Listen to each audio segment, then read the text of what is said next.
Welcome to part 2 of my 3-part watercolor supply series this week, showcasing affordable must-have supplies.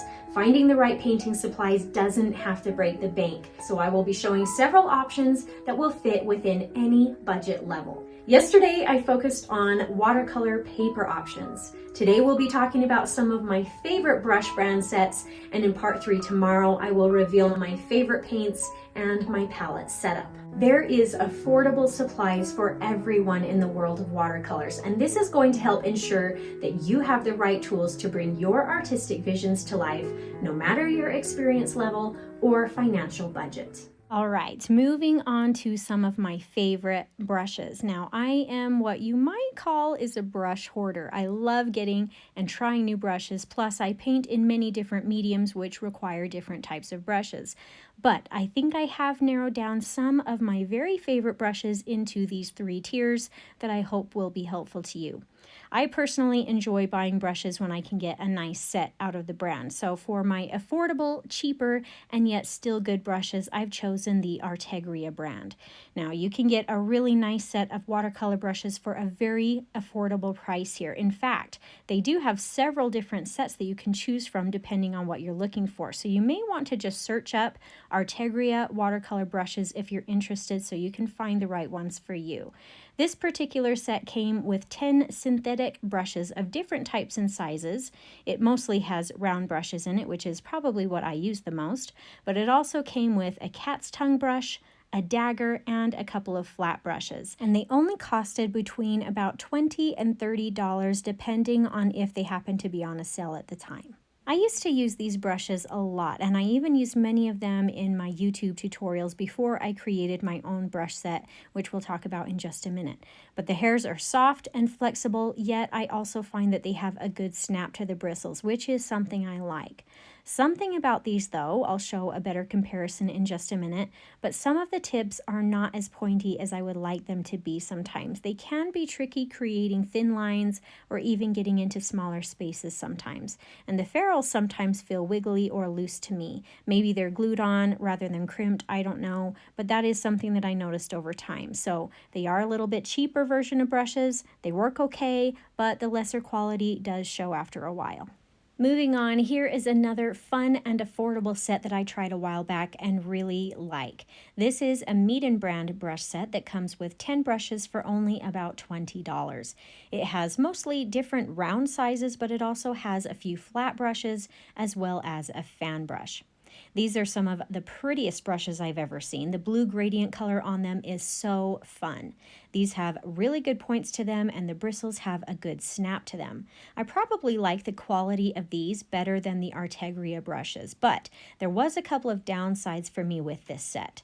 First off, I don't use flat or fan brushes as often as other types of brushes. So for me personally, the only brushes that I really use from this set are the rounds, but you may not have that same preference as I do. Another thing is that I didn't like how they don't list the size numbers on the handles of the brush, which I guess isn't critical, but for me, when I teach painting tutorials, I like to be able to share what size I'm using so that the viewer is aware.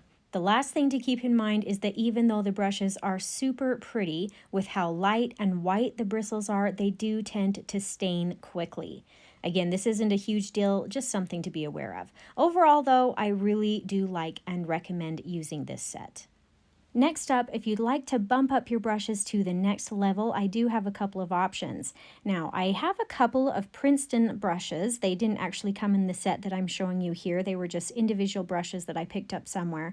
But the Princeton brand is usually pretty good quality. Again, I don't have this exact set, so I can't speak much to this set in particular, but it may be worth looking into. The individual Princeton brushes that I've had and used in the past, I did really like. I think this particular set ranges from about $40 to $50, so it is more expensive, but it is a better quality than the Artegría. Then a couple of years ago, I bought this set of grabby, I don't know how to pronounce it, grabby brushes, and I really like the look of them, especially with the neat quill type binding that they have rather than the metal ferrule. And again, I've used these in many of my past tutorials before. Something fun about these is how large the sizes can get with some of them. I mean, some of them are literally like the width of my thumb or even more, which makes them great for washes or really large brush strokes. The sizing is a little bit different on these compared to some of the other brands of brushes though. For example, the size number 3 of this Grabby brand would be like the approximate equivalent to the number 10 of the Artegría brand. This isn't necessarily bad, just something to keep in mind. Now these are more like a mop style of brush. The bristles are soft and they can hold a lot of water, but they don't have quite as much snap as the Artegría Princeton or my Craftamo brushes that I'll be showing in just a minute. They all look really fluffy right now too, like they might not have a good point or tip on the bristles. But you can see that after I wet them down with a good amount of water, it shows that they do have good points to them. I like these brushes a lot, but they are a little bit more specific for certain projects. I use them more on some things than others. These brushes also sell within that $40 to $50 range depending on if there is a sale price going on at the time.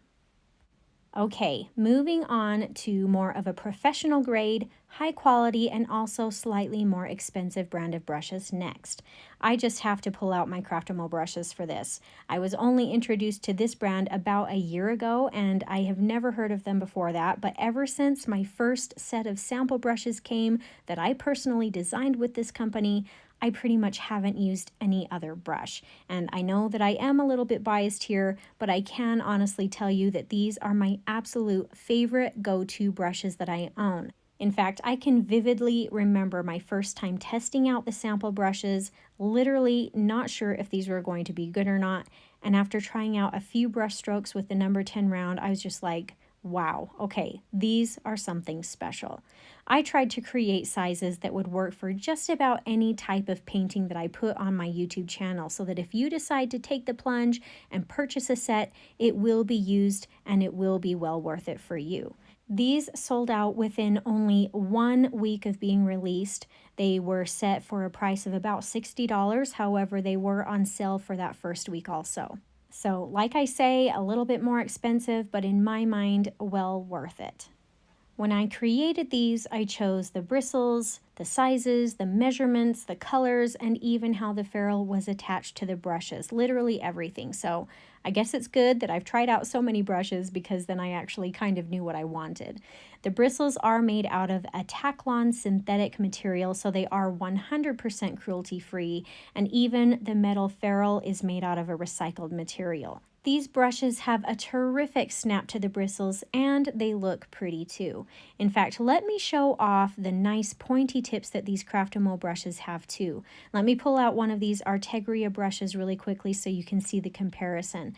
But just look at this nice pointy tip. And this is not a new brush that I'm just pulling out of a box. I've been using this for months and it still looks like this. Now, I chose to have the ferrules crimped onto the handle also instead of having it just glued, and you can see there is no loose feeling here. I absolutely love these. The only thing wrong with them is now I want more. I would love to have one in every shape and size. I don't know, maybe someday. The second batch of my Craftamo brush sets are in the production stage right now at this very moment and will hopefully be ready in about a month or so if everything goes according to plan.